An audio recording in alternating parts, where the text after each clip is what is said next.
Bonjour à tous. Je vous invite à la lecture du texte biblique qui se trouve dans Genèse, le chapitre 28, 10 à 19.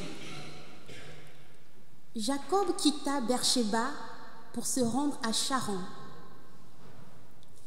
Il s'installa pour la nuit, là où le coucher du soleil l'avait surpris. Il prit une pierre pour la mettre sous sa tête et se coucha en ce lieu. Il fit un rêve. Une échelle était dressée sur la terre et son sommet atteignait les cieux. Des anges de Dieu y montaient et y descendaient. Le Seigneur se tenait devant elle et disait à Jacob: « Je suis le Seigneur, le Dieu de ton grand-père Abraham et le Dieu d'Isaac. La terre où tu es couché, je la donnerai à toi et à tes descendants. Tes descendants seront aussi nombreux que les grains de poussière du sol. Vous étendrez votre territoire vers l'ouest et vers l'est, vers le nord et vers le sud. À travers toi et tous tes descendants, toutes les familles de la terre seront bénies. Je suis avec toi, je te protégerai partout où tu iras, et je te ramènerai dans ce pays. Je ne t'abandonnerai pas, je ferai tout ce que je t'ai promis. »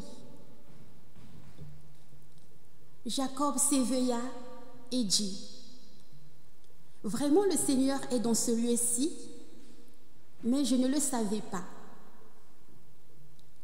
Il eut peur et déclara: « Comme ce lieu est redoutable, c'est vraiment la maison de Dieu et la porte des cieux. »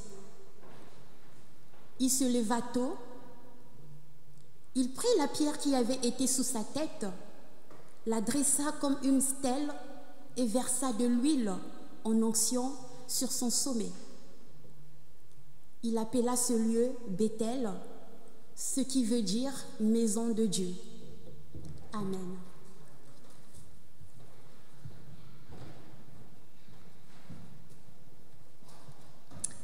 Sœurs et frères, chers amis, j'espère que vous n'êtes pas venus ici pour poser vos têtes sur le bois dur des bancs du temple et vous endormir. Quoique, on ne sait jamais, ça pourrait peut-être quand même arriver, mais peut-être que Dieu viendrait-il aussi vous visiter, comme il a visité Jacob. Quoi qu'il en soit, que la grâce et la paix du Père et du Fils et du Saint-Esprit soient avec chacun de vous. Je vous invite à la prière.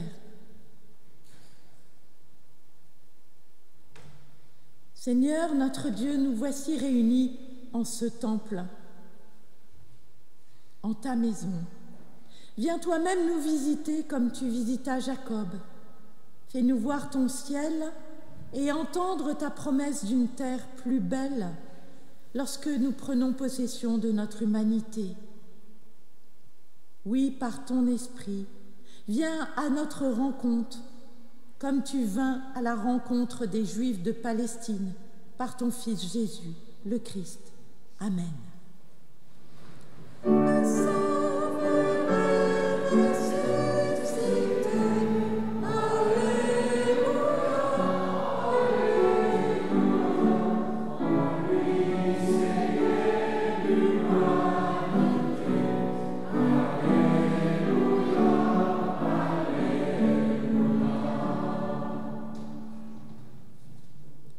Louons le Seigneur Jésus. Pour tout ce qui te donne un visage en répandant ton amour dans le monde. Seigneur Jésus, nous te louons. Pour tous ceux qui te donnent des mains en faisant le bien à l'égard de leurs frères. Seigneur Jésus, nous te louons. Pour tous ceux qui te donnent une bouche en prenant la défense du faible et de l'opprimé. Seigneur Jésus, nous te louons. Pour tous ceux qui te donnent un cœur en préférant les pauvres aux riches, les faibles aux puissants, Seigneur Jésus, nous te louons. Pour tous ceux qui donnent à ta pauvreté le visage de l'espérance du royaume, Seigneur Jésus, nous te louons. Amen.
Alors bienvenue à vous tous qui entrez peut-être pour la première fois dans un temple.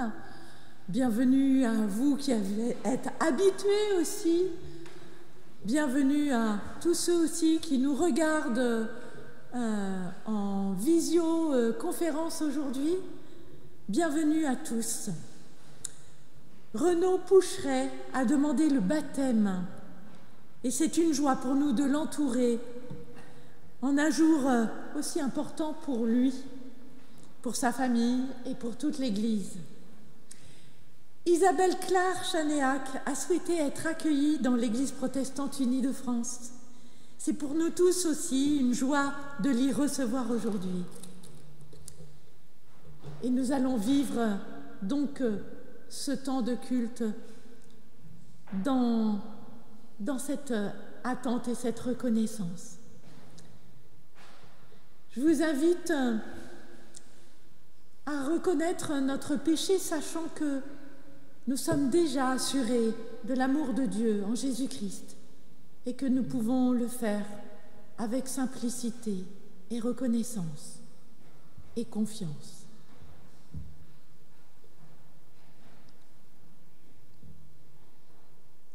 Seigneur notre Dieu, un jour nous avons été baptisés. Pardonne-nous de l'oublier.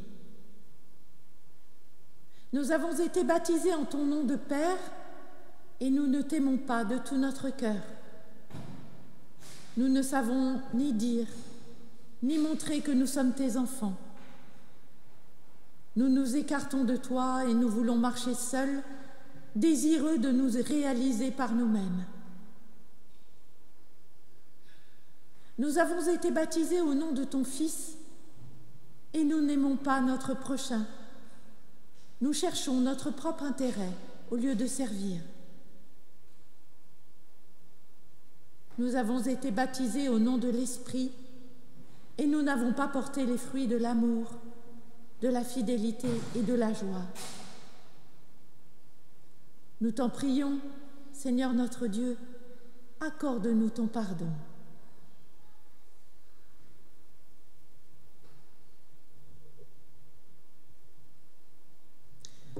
Recevons l'annonce du pardon et nous allons écouter dans la lettre aux Hébreux quelques versets.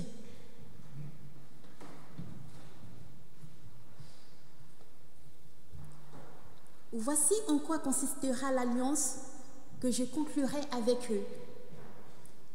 Après ces jours-là, déclare le Seigneur, j'inscrirai mes instructions dans leur cœur, je les graverai dans leurs pensées.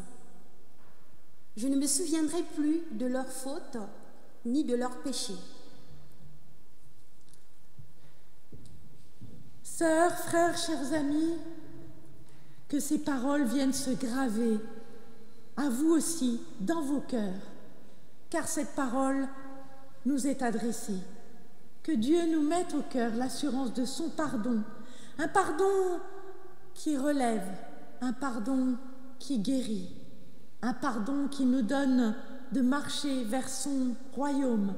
Et nous nous levons pour le manifester et pour chanter « Gloire à toi qui nous rend vainqueurs ».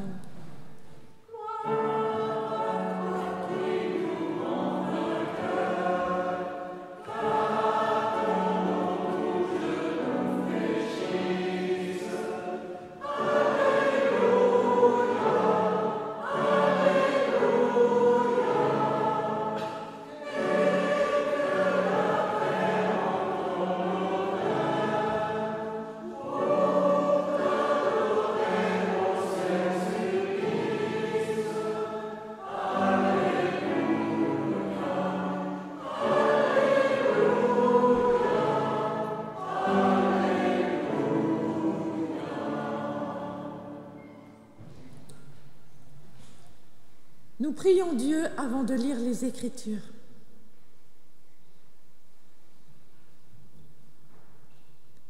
Père, ta parole est comme l'eau. Rafraîchis-nous à sa source, plonge-nous dans son courant, entraîne-nous vers sa mer. Ta parole est comme le feu, qu'elle nous éclaire sans nous éblouir, qu'elle nous réchauffe sans nous brûler, qu'elle nous embrase sans nous dévorer. Ta parole est comme le ciel, élargis-nous en elle, pour que nous connaissions la hauteur et la profondeur de ce qui est. Ta parole est comme la terre, enracine-nous en elle, pour que nous éprouvions la solidité et la constance de tout ce que tu donnes, exiges et promets. Amen.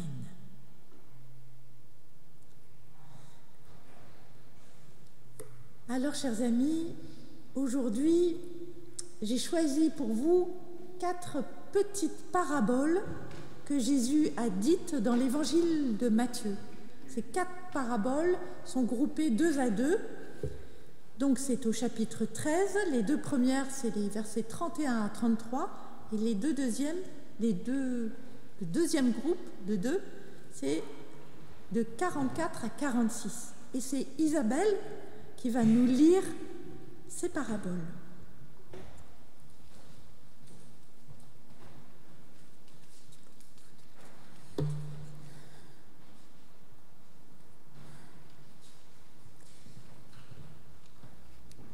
Jésus leur raconta une autre parabole. Le royaume des cieux est comme une graine de moutarde qu'on prend et qu'on sème dans son champ. C'est la plus petite de toutes les graines, mais quand elle a poussé, c'est la plus grande de toutes les plantes du jardin. Elle devient un arbre, de sorte que les oiseaux viennent faire leur nid dans ses branches. Jésus leur dit une autre parabole. Le royaume des cieux ressemble au levain qu'une femme prend et mêle à une grande quantité de farine, jusqu'à ce que toute la pâte lève. Le royaume des cieux ressemble à un trésor caché dans un champ. Quelqu'un le trouve et le cache de nouveau. Il est si heureux qu'il va vendre tout ce qu'il possède et achète ce champ.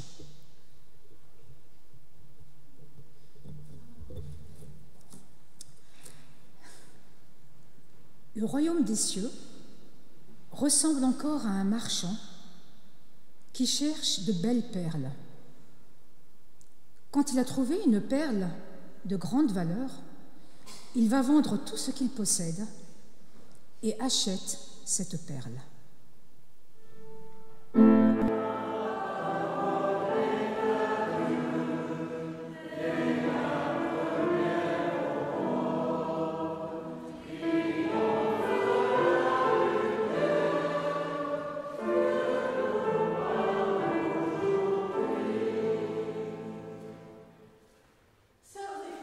Chers amis, il n'y a pas si longtemps que cela se terminait le Festival de Cannes avec sa cérémonie de remise des Palmes d'Or. Ah, le Festival de Cannes, la croisette, le grand escalier recouvert de tapis rouges, le défilé des stars, hommes en smoking et femmes dans des tenues toutes plus extravagantes et dénudées les unes que les autres, quoique on a mis quand même quelques limites cette année.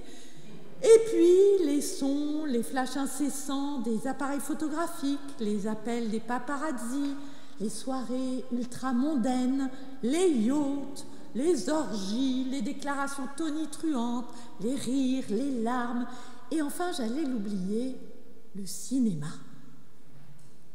Les stars, que ce soit celles du showbiz, mais il y a aussi les stars du football.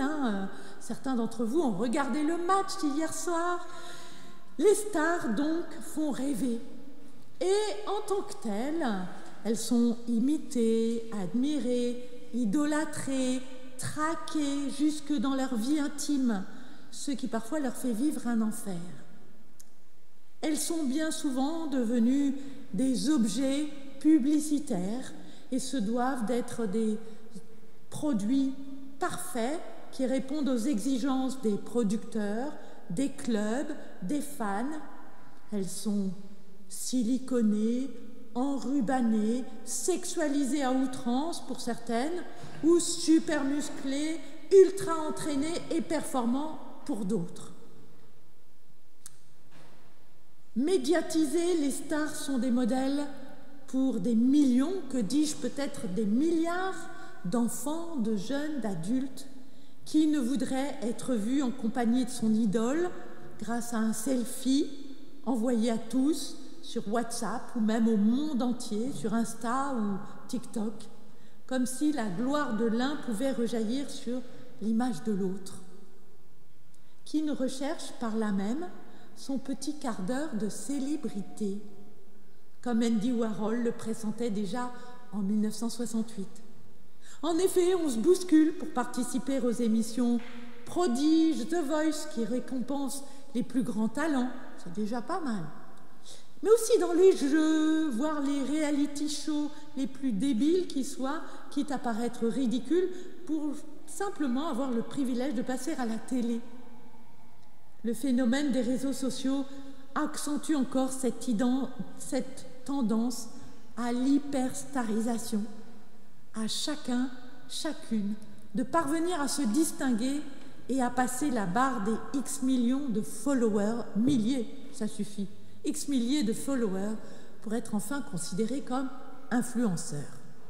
Alors vous vous demanderez peut-être le lien avec Jésus-Christ, même si les années 70 ont fait de lui une superstar dans un opéra rock qui s'appelait Jésus-Christ Superstar. Les Beatles, certainement un peu jaloux, lui avaient disputé son titre en déclarant qu'ils étaient plus populaires que Jésus et que certainement on parlerait d'eux plus longtemps que du Christ. Pas si sûr en fait, car Jésus n'est pas une star, même s'il est monté, lui, dans le ciel, même s'il est assis à la droite de Dieu le Père, si l'on en croit les Écritures.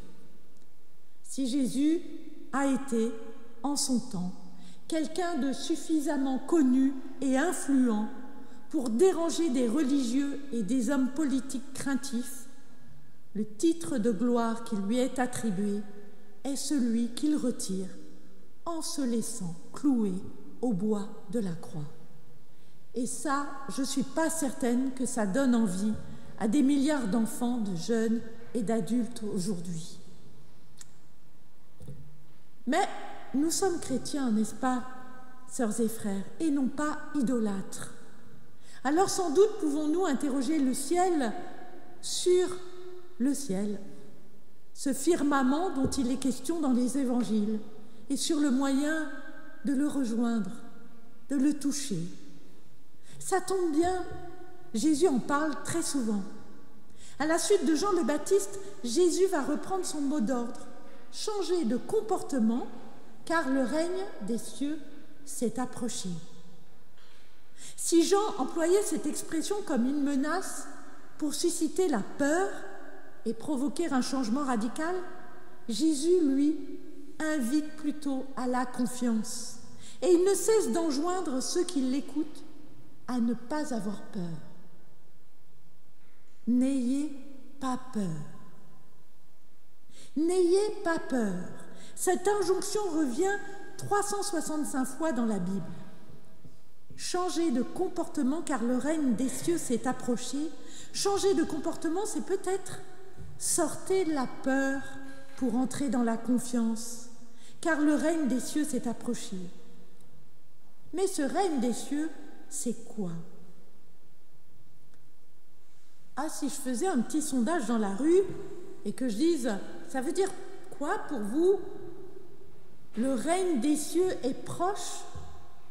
Certainement qu'on me le décrirait, ce règne des cieux, comme un moment apocalyptique où le bien remporterait la victoire sur le mal et où nous serions tous réunis, les vivants et les morts, dans un même lieu paradisiaque. Qu'on y croit ou qu'on n'y croit pas, c'est peut-être la définition que l'on donnerait. Or, on voit bien que depuis plus de 2000 ans, où Jésus s'est exprimé à ses amis et admirateurs, on voit bien que ça n'a pas changé. Ce qui fait que dans notre société cartésienne, scientifique, il n'y a pas grand monde qui croit encore au règne des cieux et à sa proximité. Certes, j'entends souvent des adultes qui expliquent à leurs enfants que mamie, elle est partie rejoindre papy dans le ciel. Et tu vois, c'est une petite étoile qui est là-bas. Mais est-ce qu'ils y croient vraiment à ce royaume? Interrogeons donc plutôt ce que dit Jésus lorsqu'il évoque la proximité de ce royaume ou de ce règne. Ça dépend des traductions. Parfois c'est règne, parfois c'est royaume. Peut-être qu'il s'agit moins d'une proximité temporelle, c'est-à-dire il est proche, c'est-à-dire qu'il va bientôt arriver, que d'une proximité charnelle. Il est proche, ça veut dire qu'il est là à côté de toi, à moins qu'il ne s'agisse des deux.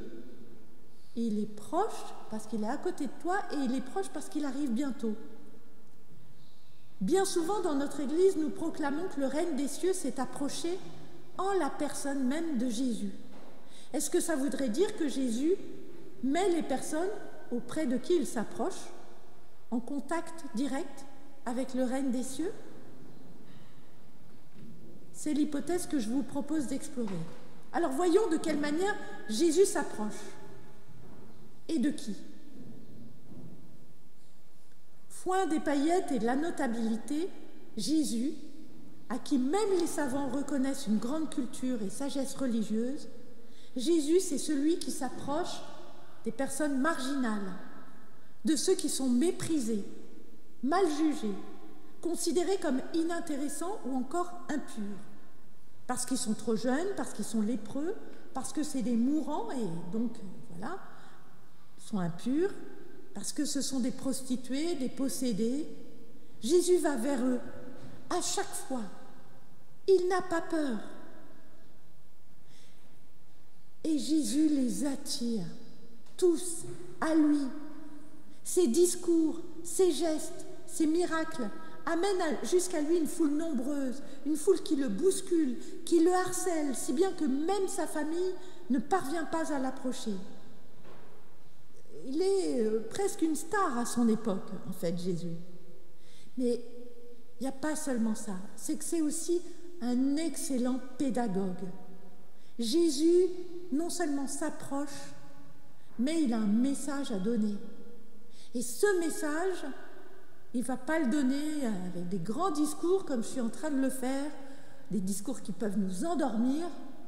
Mais non, Jésus, il veut se faire comprendre de tous. Jésus parle à ses amis et admirateurs en paraboles, avec un langage imagé qui s'appuie sur leur réalité quotidienne. S'ils sont paysans ou pêcheurs, eh bien Jésus parle dans le langage de l'agriculture et de la pêche. Si ce sont des femmes, parce qu'à l'époque c'est elles qui font la cuisine, eh bien il leur parle de cuisine.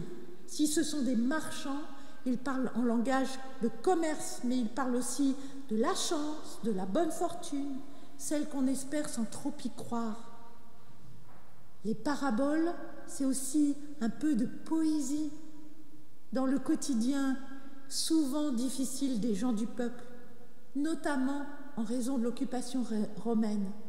Et peut-être même que ça vient leur dire, vous voyez, là dans votre quotidien, peut-être que vous êtes en train de vivre des choses sans y penser. Les paraboles offrent un peu d'espérance, un peu de sens, de la beauté, un peu de ciel étoilé. Et je vous invite maintenant à explorer ces paraboles pour voir ce qu'il y a de commun entre ces petites histoires qui ont été lues. Tout d'abord, on voit que Jésus valorise le petit, ce qui signifie que ce règne apparaît parfois comme insignifiant aux yeux de tous, aussi insignifiant qu'une petite graine de moutarde, la plus petite de toutes, aussi invisible que du levain dans la pâte, ou encore minuscule comme une petite perle. Et du coup, on comprend bien que ce règne des cieux, eh bien, il n'est pas évident à trouver, à voir. Un peu comme dans les dessins qui nous invitent à trouver Charlie. Où est Charlie? Vous voyez ces dessins où il y a tellement de trucs et il faut trouver Charlie quelque part. Eh bien, ce règne des cieux, visiblement, il n'est pas évident à trouver. Ce royaume, il faut le chercher. Est-ce qu'il faut le chercher comme on chasse un trésor, par exemple, avec un plan, des petits signes? Ou bien est-ce qu'il faut le travailler comme on pétrit une grande quantité de pâte? Est-ce qu'il faut y mettre toute sa fortune, comme pour une perle de grand prix? À moins que le royaume ne se révèle au moment où on s'y attend le moins, sans qu'il n'y ait rien à faire, comme lorsqu'on découvre le germe d'une plante après la pluie, ou bien qu'on découvre un trésor alors qu'on était en train de creuser un puits, ou bien découvrir une perle alors que on cherchait dans sa cabane à outils. Jésus donne à voir l'essentiel, ce règne des cieux qui est invisible pour les yeux. Et oui, l'essentiel est peut-être invisible pour les yeux. La graine enfouie dans la terre, le levain enfoui dans la farine, le trésor enfoui dans la terre, la perle perdue au milieu d'innombrables autres perles. Enfin, Jésus donne à voir quelque chose qui grandit, qui s'épanouit, qui devient robuste et peut servir d'appui. Il donne à voir quelque chose qui se transforme et qui transforme, qui enrichit, qui embellit. Mais surtout, ce que nous dit Jésus, c'est que ce règne des cieux, c'est ici et maintenant, et que certains sont capables de le voir. Comme la femme qui insère le levain dans la pâte, comme l'homme qui a découvert le trésor, et puis le marchand qui a repéré la perle. Ce que le Père a caché aux savants et aux sages, il le révèle aux petits, à un paysan, à une femme qui cuisine, à un marchand. Jésus invite les personnes à qui il s'adresse et il nous invite, nous aussi, à ouvrir les yeux sur une réalité cachée aux puissants, aux savants, aux importants, à ceux qui sont éblouis par les feux de la rampe et du stade. Il nous invite à convertir notre regard. Le règne des cieux échappe aux paillettes, au feu des projecteurs des salles de cinéma ou bien des stades. Il échappe aux statistiques, à la performance. Le règne des cieux, c'est un petit truc en plus qui fait toute la différence et que l'on ne peut voir qu'avec les yeux de l'amour et avec du temps. Et oui, il faut du temps pour laisser la graine pousser, pour laisser la pâte se lever. Le règne des cieux, ça prend son temps. Le règne des cieux, c'est le petit truc en plus qui fait toute la différence. Un petit truc en plus. C'est le titre d'un film paru en 2024. Certains d'entre vous l'ont peut-être visionné. C'est l'histoire d'un père et d'un fils braqueurs qui, pour échapper à la police, se cachent dans une colonie de vacances pour personnes en situation de handicap. Ils se cachent, ils se cachent. Leur séjour en compagnie de ces personnes, toutes différentes, toutes touchées par la déficience mentale, va les transformer de l'intérieur et les faire changer totalement de comportement et de cap. Le petit truc en plus, c'est ce qui ne se voit pas, malgré ce qui se voit. Parce qu'on le voit bien que ces personnes sont handicapées. Le petit truc en plus, c'est ce qui ne fait pas de bruit, malgré ce qu'on entend. Et on entend bien que ces personnes, elles ont des fragilités. Le petit truc en plus, c'est même parfois ce dont on a honte, nous, et qu'on aimerait bien garder caché, comme cette vulnérabilité qui nous rend tous, chacun de nous, hors norme. Mais ce petit truc en plus est beaucoup plus puissant que tout ce qu'on pourrait imaginer. Ce film d'ailleurs à petit budget, tourné par des comédiens avec des comédiens amateurs déficients mentaux, a obtenu un véritable succès au box-office. Je dirais qu'il est une belle parabole de ce que pourrait être le règne des cieux. Alors je m'adresse maintenant à Renaud et à Isabelle dans leur cheminement de vie, qui les a menés tous deux ici aujourd'hui pour demander le baptême et leur accueil au sein de notre Église. Il me semble bien qu'ils se sont laissés approcher un jour, puis transformés par ce petit truc en plus. Alors, je ne sais pas aujourd'hui, peut-être qu'on pourrait l'appeler la foi. La foi qui est d'abord et avant tout confiance. La foi qui invite à prendre le risque du chemin de traverse, de l'inédit, du hors norme, du hors paillette. Et si votre foi, comme la nôtre, était cette graine de moutarde qui prend racine dans le terreau de nos vies jusqu'à s'épanouir pour porter la multitude et la vastitude. Et si votre foi, comme la nôtre, était un peu de ce levain qui fait lever, transformer toute une pâte, la pâte de vos vies, la pâte de l'Église, la pâte du monde, la pâte humaine. Et si votre foi, comme la nôtre, était un peu de ce trésor qui donne toute sa valeur à vos vies, malgré, ou plutôt avec, cette vulnérabilité qui nous rend chacun unique, dépendant, interdépendant. Et si votre foi, comme la nôtre, était une perle de grand prix, pour laquelle Dieu le Père prendrait des risques insensés, comme un berger qui laisserait ses 99 brebis pour se donner des chances de retrouver la seule qui s'est perdue. Et si votre foi, comme la nôtre, vous sauvez de la tentation, de la terreur, du désespoir, de la haine et de la mort.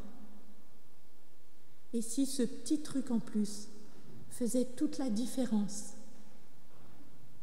qui nous mène de la terre pour toucher jusqu'au ciel, pour le toucher. Amen.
Communion avec les baptisés de tous les temps et de tous les lieux, nous proclamons la foi chrétienne avec ces paroles qui affirment notre commune conviction, et c'est une confession de foi qui a été choisie par Renaud, et donc je vais l'inviter à la dire et à vous lever pour l'entendre, et nous dirons ensemble Amen.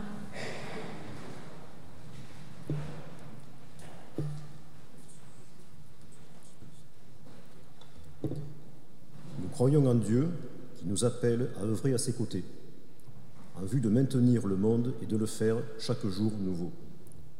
Il est notre lumière, nous avons besoin de son amour, tout comme lui aussi il a besoin de notre amour. Nous croyons que Christ est venu pour aider tout être à porter sa souffrance et lui indiquer le chemin de la vie et de la joie. Il est à nos côtés, que nous soyons ou non capables de le reconnaître. Et nous avons confiance en lui, tout comme lui aussi, il a confiance en nous. Il nous a donné son esprit, qui nous ressource et nous appelle, afin que nous ne restions pas au dehors, mais que nous puissions contempler sa gloire. Nous croyons que Dieu établira un jour sur la terre son royaume, qu'il transformera notre monde et nous transformera nous-mêmes. En vue de ce royaume, il nous appelle à former un peuple nouveau, et il nous conduira jusqu'à ce matin éternel, où nous saurons reconnaître en tout visage son visage, en tout être et en tout regard l'image de sa divinité. C'est en lui et en lui seul que nous plaçons notre foi, car c'est en lui et lui seul, car c'est lui et lui seul qui peut nous conduire à la vie. Amen.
Pas si ça... Ah oui, ça marche. Tout va bien.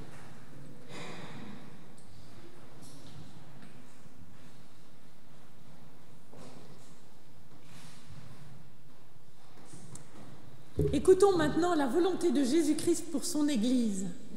Toute autorité m'a été donnée dans le ciel et sur la terre. Allez de toutes les nations, faites des disciples, baptisez-les au nom du Père et du Fils et du Saint-Esprit, et apprenez-leur à garder tout ce que je vous ai enseigné. Je suis avec vous tous les jours jusqu'à la fin du monde. Eh bien, Renaud, je t'invite à t'approcher.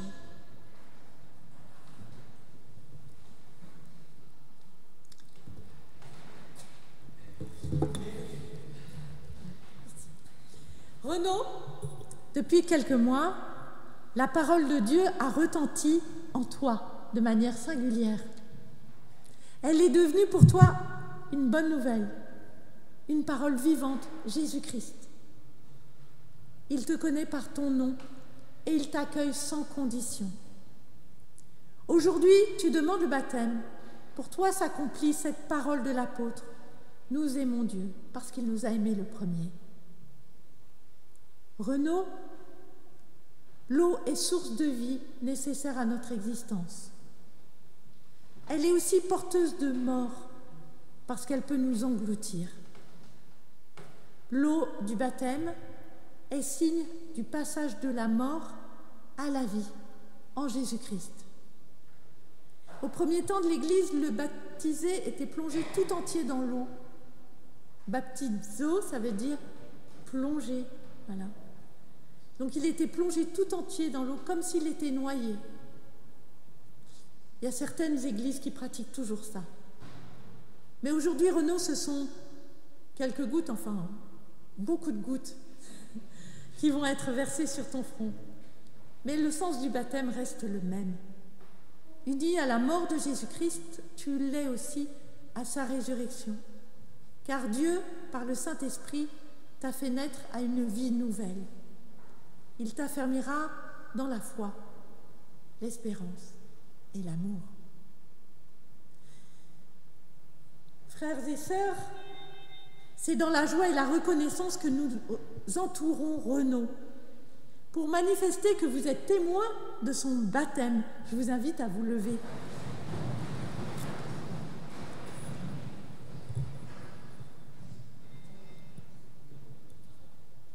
On va se mettre là maintenant. Ça sera mieux. Oui, par ici, comme ça.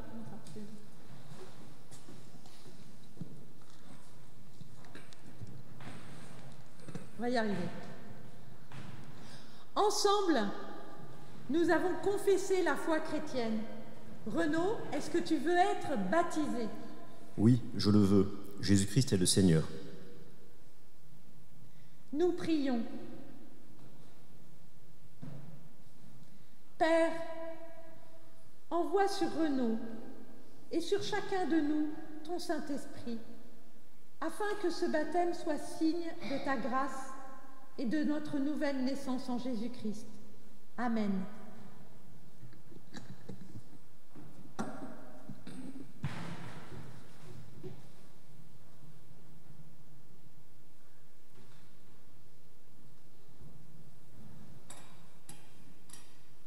Renaud, je te baptise au nom du Père et du Fils et du Saint-Esprit. Pour toi aussi, cette parole est vraie. Celui qui boit de l'eau que je lui donnerai à boire n'aura plus jamais soif. Voilà, on peut applaudir, hein?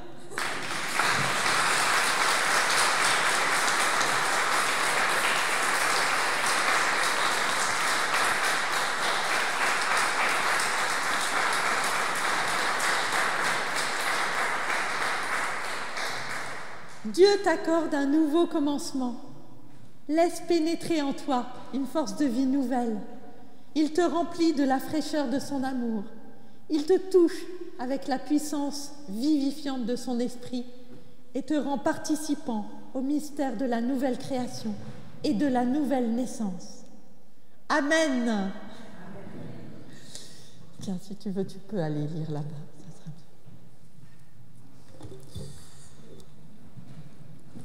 bien. Je me présente devant vous avec joie et émotion pour recevoir le sacrement du baptême. Rien ne me prédisposait pourtant à effectuer cette démarche. J'ai 54 ans, bientôt 25, 2 filles adorables, une compagne aimante, une famille qui l'est aussi, une belle vie en somme, que chercher de plus. Issu d'une famille très largement athée, je ne fréquentais les églises qu'à l'occasion des baptêmes et enterrements, comme c'est le cas pour beaucoup. Encore s'agissait-il d'églises catholiques, autant dire que je ne comprenais à peu près rien à ce qui s'y passait. Et pourtant, quelque chose était un sommeil, et je l'ai compris depuis. Une phrase de Jean-Jacques Rousseau, dans la profession de foi du vicaire savoyard, a été essentielle. Jean-Jacques Rousseau, donc, philosophe, écrivain, profondément chrétien, né et élevé dans la Genève calviniste. Je la cite. « Conscience, conscience, instinct divin, immortelle et céleste voix, guide assuré d'un être ignorant et borné, mais intelligent et libre, juge infaillible du bien et du mal qui rend l'homme semblable à Dieu. C'est toi qui fais l'excellence de sa nature et la moralité de ses actions. » Percuté par ces mots, un questionnement fort et permanent sur l'origine et les manifestations du mal, sur la nature de l'homme et l'existence hypothétique d'une forme de transcendance, il me fallait absolument comprendre en profondeur l'ensemble de la profession de foi. J'ai donc lu les évangiles, les lettres, les actes des apôtres, discuté avec ma fille Aude, qui était en recherche spirituelle à ce moment-là, et c'est d'ailleurs elle qui, en un sens, m'a ouvert la voie. Et puis c'est arrivé, à l'occasion d'un cycle de découvertes que certains connaissent peut-être, le parcours alpha, et la grâce a opéré. Je peux même la dater, c'était le 21 janvier 2024. Je crois que l'Esprit Saint a œuvré ce jour-là. Et ce qui relevait d'une démarche intellectuelle, philosophique, s'est transformé en une rencontre spirituelle. Il me fallait maintenant comprendre le message du Christ et cheminer vers lui. Cela n'a pas été simple. Comment intégrer tout ceci dans mon histoire? Comment comprendre la foi? Quelle forme lui donner? Il y a plusieurs églises, donc peut-être plusieurs christianismes. J'ai commencé une préparation au baptême de l'Église catholique. J'ai rencontré là des gens formidables, mais non. Beaucoup de choses heurtaient ma conscience et ma raison. Aimez-vous les uns les autres comme je vous ai aimé. Jésus n'avait rien. Parole de Jésus. Jésus n'avait rien écrit, rien gravé.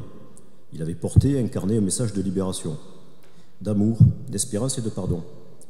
Alors comment comprendre alors toute cette construction juridico-théologique, ces rites, ces positions rigides, méticuleusement codifiées? Non, ça n'allait pas. Je me suis alors souvenu de mes lectures sur la Réforme, Luther, Calvin. Le peu que j'en savais me parlait, et j'ai donc commencé à lire, écouter des prédications. J'ai découvert une autre approche sur la Scriptura, sur la Fides, etc. J'ai pris contact avec votre pasteur, intégré le groupe de préparation qu'elle m'a proposé, et là, décidément, oui, tout était bon pour moi, évident.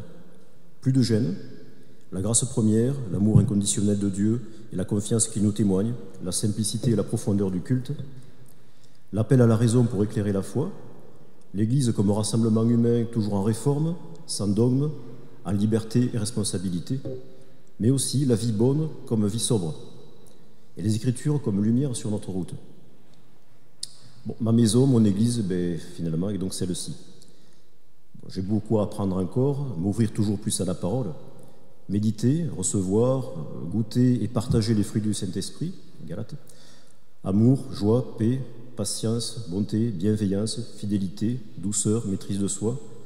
Mais quel magnifique projet de vie et quelle joie d'avoir rencontré le Christ, le chemin, la vérité et la vie.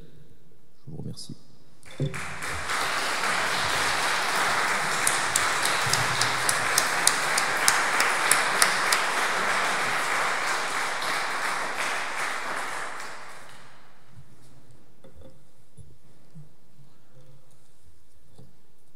Renaud, tu as reçu le signe de la grâce de Dieu. En proclamant que Jésus-Christ est le Seigneur, tu t'es placé avec nous sous son autorité. Tu appartiens à son Église.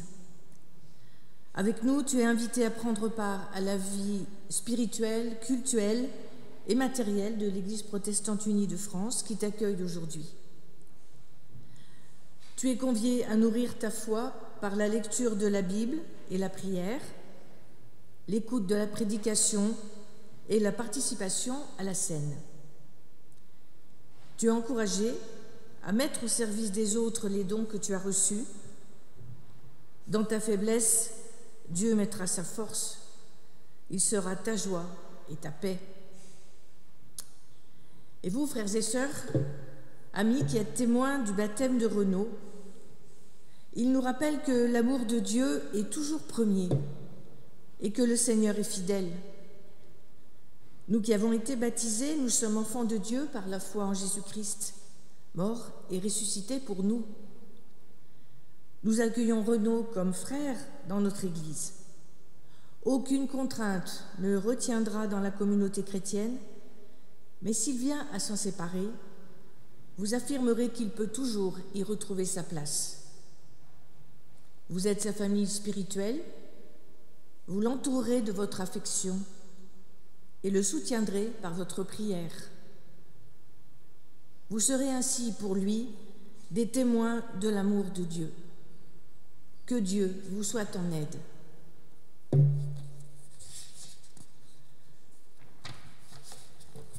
Et maintenant, Renaud, j'ai quelque chose pour toi. Un cadeau. Renaud, l'Église protestante unie de Grenoble se réjouit de ton baptême. Voici une Bible d'études dans la traduction de la Nouvelle Bible Second. Dans cette Bible, tu trouveras la parole qui nous fait vivre. Tu l'as bien dit, les Écritures sont lumière sur notre route.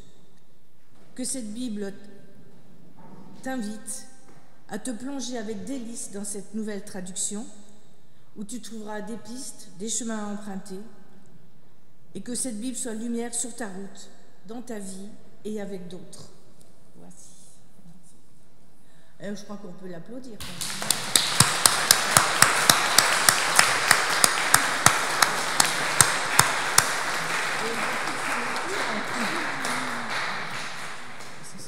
Voilà, nous allons chanter tous unis dans l'esprit et pendant ce temps, Renaud va signer le registre de baptême. Voilà.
Et bien maintenant, Isabelle, je t'invite à t'approcher.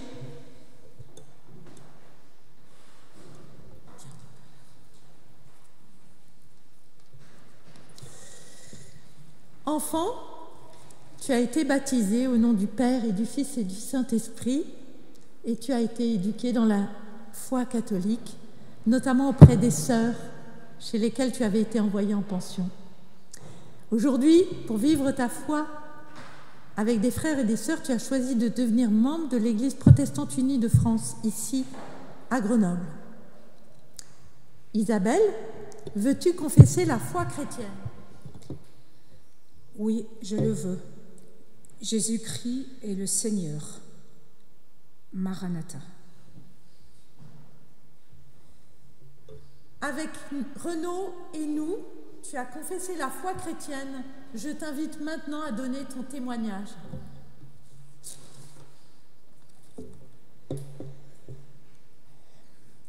Il n'y a pas de hasard. Il n'y a que des rendez-vous.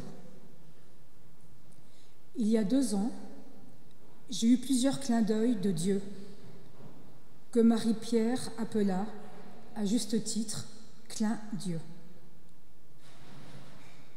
Le premier fut le prêt d'une maison pendant 3 mois, à titre gracieux, par une famille protestante qui partait en Norvège, à ma fille qui vivait une situation familiale compliquée. Ma profonde reconnaissance à ces personnes. Le second fut son déménagement dans un appartement situé juste en face du temple et de l'espace Théo.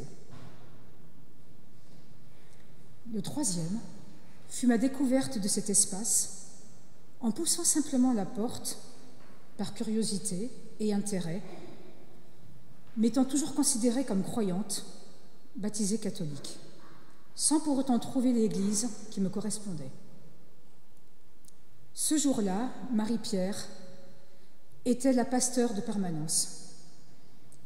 Nous échangeâmes pendant plus d'1 heure, découvrant plusieurs points communs dans nos parcours respectifs. Cette rencontre fut le début d'un long cheminement qui m'amène à me convertir au protestantisme devant vous aujourd'hui. De lecture en visite de temple, discussion avec d'autres pasteurs, études bibliques, culte dans celui de Grenoble que je suis avec assiduité via YouTube, et j'en profite pour vous remercier de cette belle initiative, les lieux de culte étant assez éloignés en Savoie. C'est l'aboutissement d'un parcours et le début d'un autre, l'ouverture à d'autres. Merci.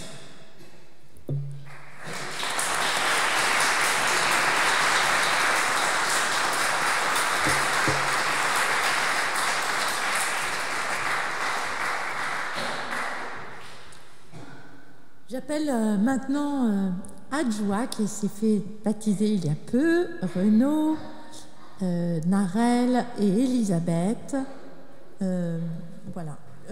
Donc, Isabelle, tu vas te mettre ici devant moi.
Oui, Isabelle, nous te recevons comme membre de l'Église protestante unie de France et nous t'offrons cette Bible.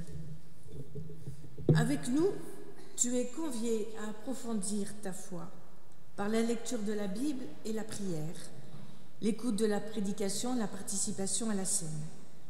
Tu es invité à prendre part à la vie spirituelle, cultuelle et matérielle de notre Église.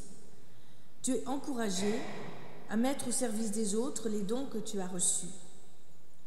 Dans ta faiblesse, Dieu mettra sa force, il sera ta joie et ta paix. Frères et sœurs, nous qui accueillons Isabelle dans notre Église, nous l'entourons de notre affection et la soutiendrons par notre prière. Avec elle, nous participons à la mission de l'Église protestante unie de France. Nous sommes appelés à être témoins du Christ selon les convictions exprimées dans la déclaration de foi de notre Église.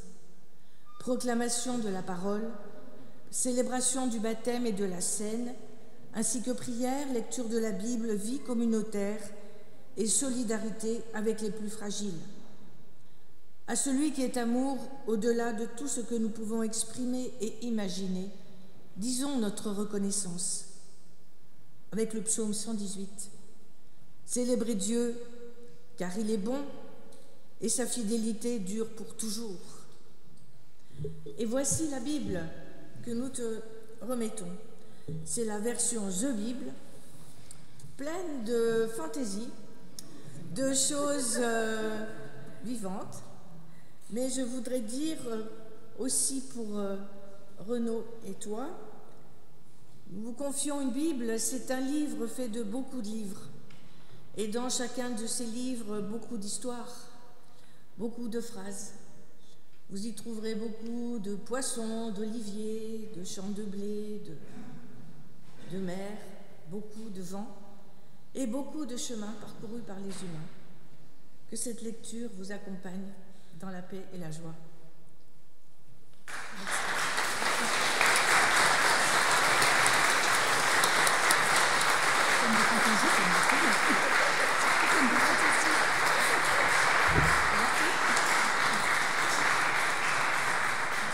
Alors je vous invite à chanter, on va continuer le chant Tous unis dans l'esprit, et puis nous on va signer le registre.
Je vous invite à la prière.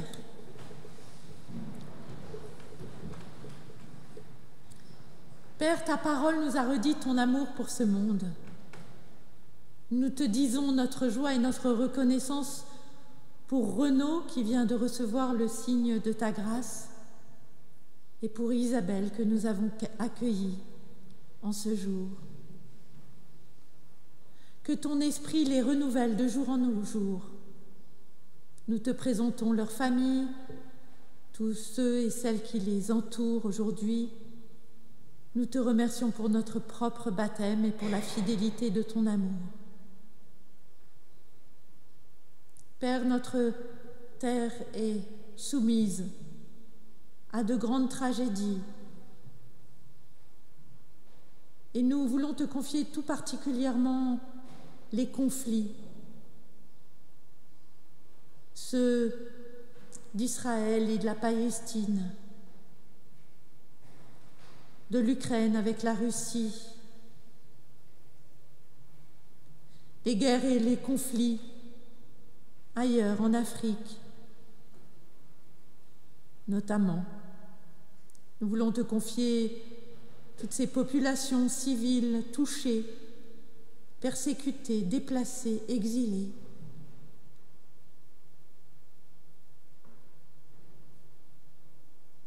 Père, notre terre n'est qu'une petite étoile dans un vaste univers, et pourtant, comme il nous paraît difficile d'en faire une planète où ta création tout entière est préservée et respectée dans sa diversité humaine, mais aussi animale, végétale, minérale. Une planète où règne la paix, où chacun peut manger à sa faim et vivre en sécurité, où les distinctions de couleur de peau, de religion ou de conviction apparaissent comme autant de chances pour bâtir un monde plus beau. Oui, Père, donne-nous ce courage et cette prévoyance de commencer cette tâche aujourd'hui même, afin que nos enfants et les enfants de nos enfants puissent reconnaître ainsi l'œuvre de tes mains. Plus près de nous, nous voulons te confier la famille Labrousse. Nous avons appris le décès de Jérémie à l'âge de 27 ans et nous te le remettons avec confiance. Il a partagé nos vies, nos joies, nos découragements, nos doutes. Il a trouvé maintenant sa paix dans ta paix. Il a rejoint cette grâce que tu offres à tous. Nous te remettons tout particulièrement sa famille, qui est dévastée par ce décès.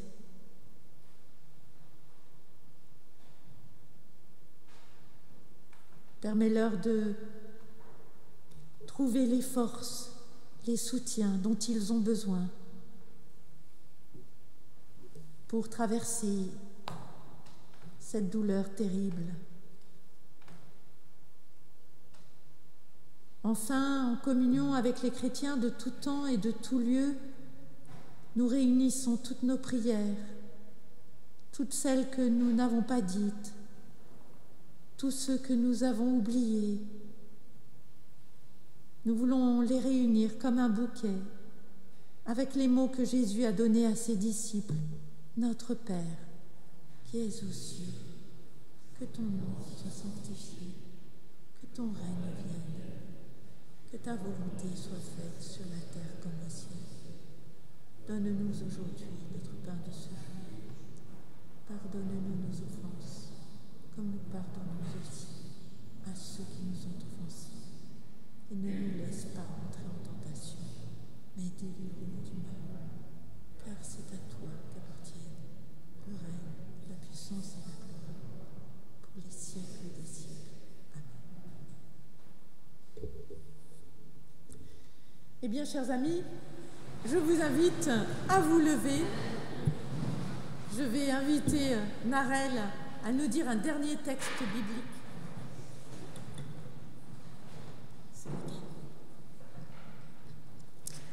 Après ces mots, Jésus fut élevé vers le ciel. Pendant que tous le regardaient, puis une nuée le cacha à leurs yeux. Ils avaient encore les regards fixés vers le ciel où Jésus s'en allait. Quand deux hommes habillés en blanc se trouvèrent près d'eux et leur dirent : « Jean de la Galilée, pourquoi restez-vous là à regarder le ciel ? Car Jésus, qui vous a été enlevé pour aller au ciel, reviendra de la même manière que vous l'avez vu s'en aller. » Alors, frères et sœurs, chers amis, si le ciel s'est ouvert au-dessus de vos têtes lors de ce culte, si Dieu est venu vous visiter, à présent, il disparaît. Non pour que nous restions les yeux levés vers le ciel, mais pour que nous allions, à notre tour, visiter nos frères et nos sœurs, pour chercher avec eux le petit truc en plus, ce royaume qui nous est donné et qui peut tout changer. Alors allez avec la bénédiction de Dieu sur le chemin de la vie qui conduit vers l'autre, le tout autre, et vers vous-même. Puisse le Dieu saint vous surprendre en chemin, Christ Jésus être votre compagnon de route, et le Saint-Esprit rendre légère votre démarche. Amen. Une flamme en moi réchauffe mon cœur, cette flamme en moi, nul ne peut malheur, je sens qu'elle est là.